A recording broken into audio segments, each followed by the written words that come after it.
Welcome back, everyone. We're diving into Malcolm Gladwell's Revenge of the Tipping Point today. Oh, this is a good one. Yeah, it's Yep. all about these unexpected moments when something shifts Right. and a trend explodes or a belief takes off or even like a whole community changes. Yeah.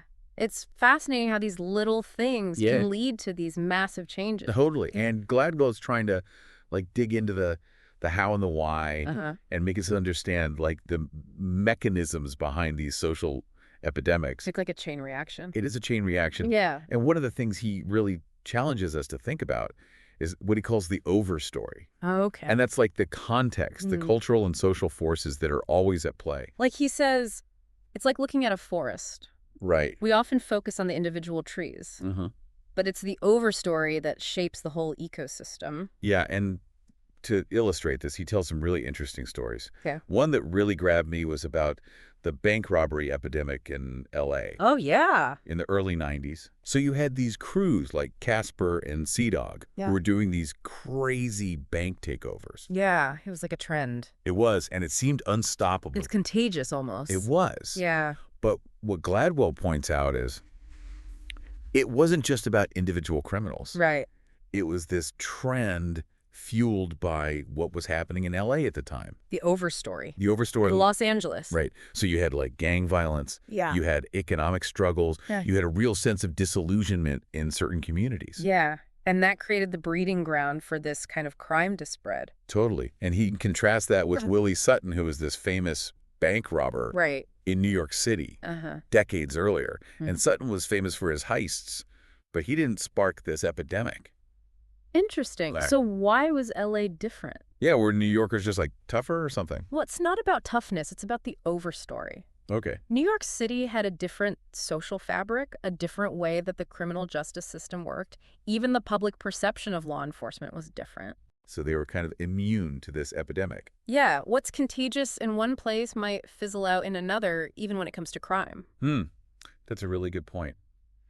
It makes you think that our choices, even the ones that feel personal, are influenced by all these invisible forces around us. The air we breathe, culturally speaking, Yeah. can either fuel an epidemic or stop it in its tracks. So you can't just look at individual actions. No. You have to look at the bigger picture. Absolutely. We need to pay attention to the prevailing narratives, the unspoken rules, the things that shape behavior in those subtle but powerful ways. Yeah, and Gladwell brings up this other example that I thought was so interesting. He's talking about medical treatment and how choices can vary so wildly Oh, yeah. depending on location. So he compares Boulder, Colorado, where heart catheterization is very common, to Buffalo, New York, where it's done much less frequently. Interesting. And is the quality of doctors different? Well, that's the thing. The quality of doctors and the technology is pretty comparable in both places. Huh. So what's the difference then? Gladwell says it's the overstory of each medical community. Oh, so it's not just about the science. Right. It's about the culture within the medical community. Exactly. So doctors aren't making these decisions in a vacuum. Right. They're part of this network, and they're influenced by their colleagues and the accepted practices in their area. It's like their own little overstory. It is, and that shapes their views on risk, on treatment choices, their comfort level with certain procedures. It's fascinating how these unspoken norms can really guide behavior. It is, and he makes it even more specific Okay. by comparing two towns in Vermont, Okay. Stowe and Waterbury, which are only 40 miles apart. Wow. And they're different. But their approaches to medical treatment are surprisingly different. So it's not just geography. It's like a microculture. It is. It's that shared culture and the unspoken rules that influence thinking and actions. The overstory. The overstory. So think about this. Have you ever noticed similar patterns in your own experiences, like in your workplace, in your community, Yeah. even your family? Yeah. How does the environment, the overstory, impact behavior in ways you might not even realize? Something to think about. It is. It's like that overstory sets the stage for these tipping points. Right. It creates like the perfect conditions for things to suddenly change dramatically. Yeah. So let's get into these tipping points. Okay. Because Gladwell talks about something called group proportions, Yeah. which is basically like how the makeup of a group Right. can drastically change the dynamics. Yeah. And he talks about the work of this researcher, Rosabeth Cantor, Yeah. who studied gender dynamics in corporations. Ah. And she found that the proportion of women in a group, Okay. especially in male-dominated fields, really has a huge impact on their experience. So, like, if there's just one woman in a room full of men, Right. she's going to face way more challenges than if there were more women. Exactly. And Cantor calls this skewed proportions. Okay. When a group is heavily skewed toward one type of person, Right. the minority often struggles to be seen and heard. They kind of get drowned out. It's not always overt discrimination. Right. It's more like the majority viewpoint just becomes the default. It's like trying to speak a different language. Yeah, And no one understands you. that's a great analogy.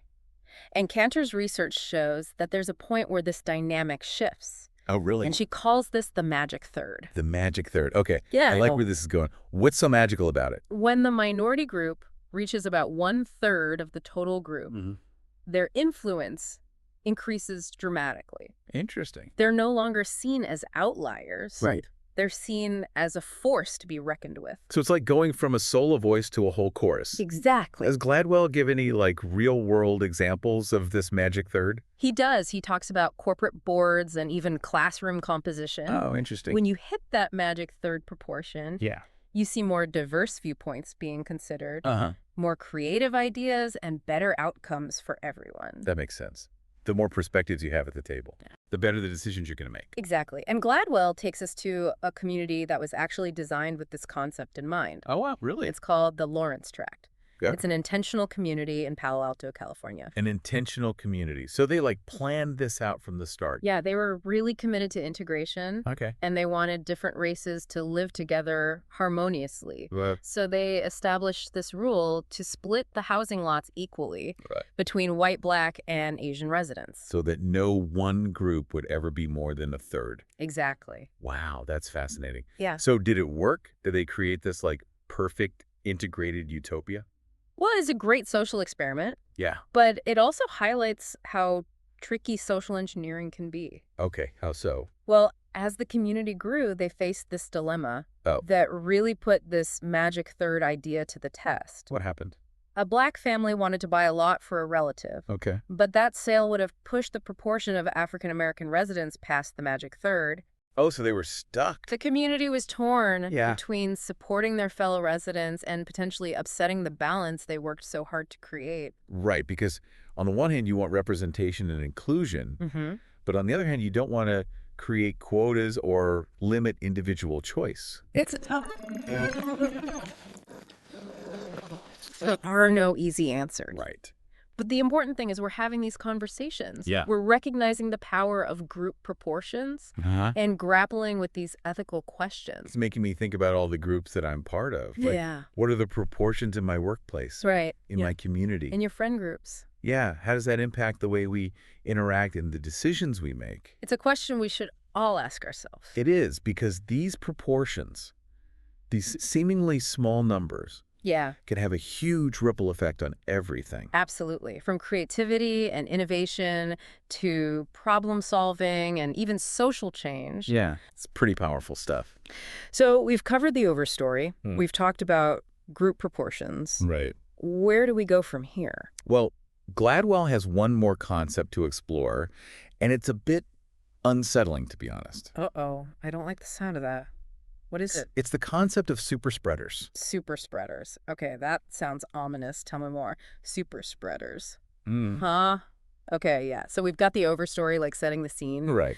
and then group proportions can kind of tip the scales. Uh-huh. But now we're getting into superspreaders. Right? It sounds like a sci-fi villain or something. It does sound a little ominous. But I have a feeling it's a lot more real than that. You're right to be a little unsettled. Superspreaders are very real. Mm-hmm. And their impact can be huge, especially when you look at, like, the early days of the COVID-19 pandemic. Oh, yeah. Like, think about that Biogen conference in Boston. I remember hearing about that. That was a big deal. It became a massive superspreader event. Right. And it was a conference for biotech executives held at the Marriott Long Wharf Hotel. It's a stark example of how one person can unknowingly spark a chain reaction. Right. Scientists believe that a single individual at that conference Wow. who likely didn't even know they were infected, Crazy. ended up causing over 300,000 COVID infections. That's wild. It's like one person going about their day, not even realizing it, Yeah. and they set off this massive wave of infections. It's mind-boggling. It is. It shows how just a few people can amplify an epidemic Yeah. in ways we wouldn't expect. And this super spreader phenomenon isn't limited to diseases. Oh, really? Gladwell points out that it applies to all sorts of social trends. Interesting. Like what? Like pollution, for example. Okay. Research has shown that a small percentage of vehicles are responsible for a disproportionate amount of emissions, Really? often older models that aren't well maintained. So like instead of focusing on every car on the road, Right. if you could identify and target those super spreader vehicles, you could make a big difference. Exactly. But then it gets tricky. Well, Gladwell talks about this guy, Donald Stedman, Okay. who invented a device for roadside emissions testing. Interesting. So you can identify those high-polluting vehicles right then and there. Exactly. But what do you do with that information? Right. Do you like penalize those drivers, force them off the road? Right, or even create a system where only low-emission vehicles are allowed. Yeah, that raises some ethical questions. For sure. It's about fairness Yeah. and individual rights. Absolutely. And even like who holds the power in those situations. It's not as simple as just finding the super spreaders and calling it a day. Totally. And the other thing about super spreaders is they often don't fit our stereotypes. That's true. Like we might assume someone driving a beat-up old car doesn't care about the environment. Right. But what if they just can't afford a newer car? Exactly. Or they live in a rural area where public transportation isn't an option. It makes you think about the bigger picture. Like, who benefits from the system that allows these super spreaders to exist in the first place? Yeah. And who suffers the consequences? Important questions. Gladwell also brings up this kind of disturbing example of super spreaders in the context of the opioid crisis. Oh, yeah. And he explains how Purdue Pharma, Right, the company that made OxyContin. they specifically targeted doctors who were more likely to overprescribe this highly addictive painkiller. They were looking for super spreader doctors. Wow. So they were intentionally exploiting this phenomenon. Sadly, yes. That's awful. It's like those doctors probably thought they were helping their patients manage pain, Right. but they were unknowingly feeding an epidemic.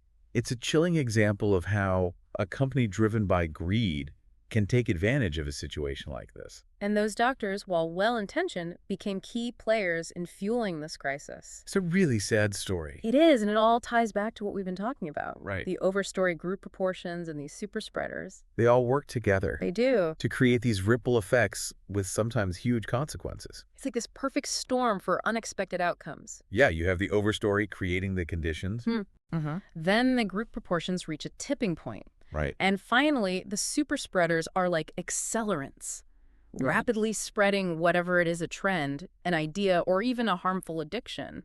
So what can we do with all this information? What's the takeaway? I think Gladwell is urging us to look beyond simple explanations and consider these complex dynamics when we're trying to solve social problems. So we can't just treat the symptoms we need to understand the root causes. Exactly. We need to understand the interplay of all these different factors if we want to come up with real solutions. That makes sense. And as we learn more about these tipping point dynamics, we have to be really careful about how we use that knowledge. That's a really good point. It's powerful stuff. Well, this has been quite a journey, It has. exploring revenge of the tipping point. Mm-hmm. It's definitely made me think differently about how these social epidemics work. It's a real eye-opener. Gladwell is really good at making us question our assumptions. And see the world in a new way. Well said. So for anyone listening who's intrigued by these ideas, definitely check out the book. It's a fascinating read that will stay with you long after you finish it. That's it for our Deep Dive today. Thanks for listening, and we'll get you next time.